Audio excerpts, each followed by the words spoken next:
પણ મારે કારણ કે આજ ભગવાન આપણો બાપ પરણ્યો હોય ભાઈ. પેલા ગીતની એક બે કડી તમારે હવે રજૂ કરી દઉં. આમ તો થોડીક લઈ જ લઉં વાત. પેલા આપણે જાનની આગલે દિવસે ફૂલેકા, હવે આપણે જે દાંડિયા રાસ ડાયરા હવે રાખીએ છીએ, જોકે ઓર્કેસ્ટ્રા તો ધીરે ધીરે મીડું નીકળવા, વડીલોને ખબર પડી કે આખો હશે, જોકે એના રીતે સારું છે. પણ આગલી રાતે ફૂલેકા થતા ભાઈ, વરરાજાને ફૂલેકો, એ ફૂલેકું ચડે આખા ગામમાં, અને ચોરે આવે એટલે સળુકા બોલાતા હોય. એક જણો એવો ઢોલ વગાડતો હતો, અમને એમ થયું ભાઈ ભાઈ મારો વાલીડો રંગાણો કાંઈ ઢોલી ત્રણ કોસળી પી ગયેલો, દાંડી ધબધબાટી ભાઈ, લીલા લેર ને કાળા બોકા. એટલે કે હાલો આપણે બધા અમે એની માથે ઘડી ક્યાંક પૈસા નાખીએ ને પૈસા નાખવા ગયા ને તો ઢોલના બે પડ ઉપર સુંદર સ્ત્રીઓના ચિત્ર દોરેલા.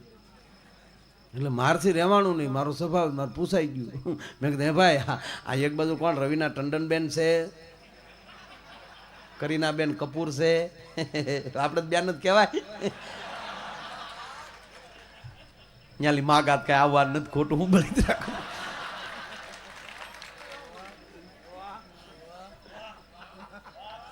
પણ અડધીક રાતનો મજર ભાંગી જાય, દીકરીઓ ગીત ગાતી હોય, વીરની અણિયારી આંખોમાં સોયરા શોભનતા. એમાં મોટી ઉંમરની માવડીઓ હોય, દીકરીઓને એમ કે બેટા હવે સૂઈ જાઓ, કાલે જાનમાં જવાનું છે, ન્યાય અત્યારે જો તમારા ગળા બેહી જાય તો પાદરકા પાદરની અંદર બાપા ભૂંડિયું લાગશો. હવે અમે માવડીઓ જાગીએ છીએ, અને માવડીઓ જાગતી હોય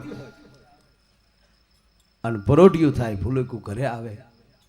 પેલા તો બળદગાડામાં જાન જાતી, વેલડા હણગાર્યા હોય, બળદ માથે ઝૂલ્યું નાખી હોય, અને 8-8 દી અગાઉ કહી દેવામાં આવ્યું ભાઈ ફલાણા ભાઈ તમારું ગાડું ધ્યાન રાખજો, તમારા ગાડાને મારે જાનમાં લઈ જવાનું છે, ફલાણા દરબાર તમે તૈયાર રહેજો, તમારા મારી જાનનો વળાવ્યો થી મારો બાપ આવવાનું છે. અને એ જાનના જે ઠાઠ બંધાતા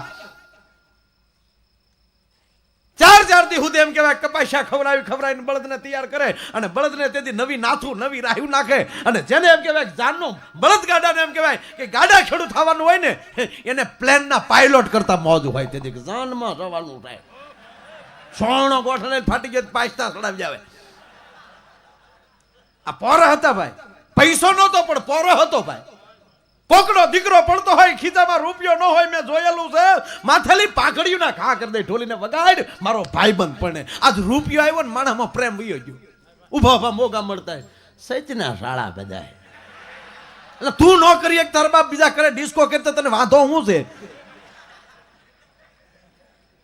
લાગણી વહી ગઈ, માણસને અરેલાટી વહી ગઈ ભાઈ. 10 ગા ઉપર કોઈ ગુજરી જતું ને, અને માણસ રોટલો ખાવા બેઠો હોય, પાડોહીમાં જે માણસ રહેતો હોય એનો શેટાવા હગો હોય, અને પાડોહી નાચે નેડો ન હોય, ખાલી પાડોહી હોય એટલો સંબંધ હોય, અને રોટલો બરોબર પીરાય અને બટકું ભાંગવા જાય, પાડોહીમાં કોઈક મોં ઉપર શેડો નાખે, ફટદીને અટકી જાય. પત્નીને એમ કે જાતો શું થયું ત્યાં? બાય આવીને એટલું કે એના કોઈ શેટાવા હગા ગુજરી ગયા, માણસ રોટલા ઉપર ઊભો થઈ જતો, આપણે ખવાય નહીં, હાલો એની ઘીરે ઘડીક બેહવા જઈએ. આપણે અત્યારે હાઈવેની હોટલ ઉપર ખાતો હોય, અને આ લે તે કરે 8 ભૂહાઈ ગયા હોય, તો હાથમાં ડીસલીનો અવળો ફરી જાય, હાકતા ક્યાં આવડે કોઈને. એ ઘડીક ઊભો થઈ જાય, તારા બાપનું હું વ્યૂ જાય એમ.